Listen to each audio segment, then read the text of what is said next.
Praise the lord. ఈరోజు మీకోసం జీవం గల దేవుని మాట యెషయా గ్రంథం 9వ అధ్యాయం 6వ వచనం. ఏలయనగా మనకు శిశువు పుట్టెను, మనకు కుమారుడు అనుగ్రహింపబడెను, ఆయన భుజము మీద రాజ్యభారం ఉండును.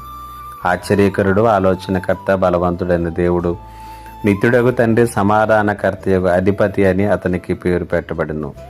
యేసు ప్రభుల వారికి ఇవ్వబడినటువంటి మరొక శక్తివంతమైనటువంటి నామము ఇక్కడ మనం చూస్తూ ఉన్నాం. ఆయన సమాధానకర్తకు అధిపతి అనేటువంటి పేరును మనం చూస్తూ ఉన్నాం.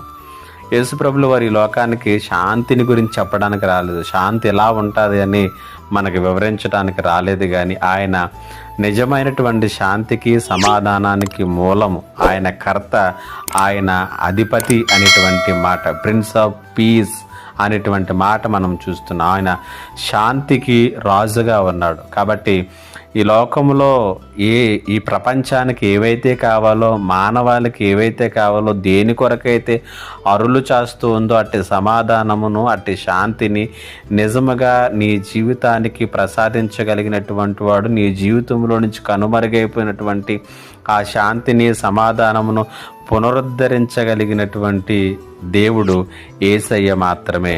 కాబట్టి మాటలు వింటున్నటువంటి నీ జీవితంలో నెమ్మది కరువైందా? సమాధానము కొరకు ఎదురు చూస్తూ ఉన్నావా?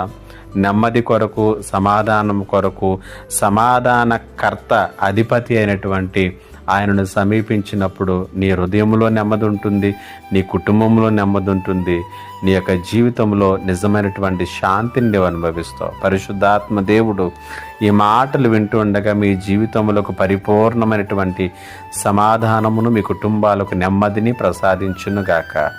ఆమేన్. ప్రార్థన. మా గొప్ప దేవుడు అయిన తండ్రి, నీకు వందనాలు.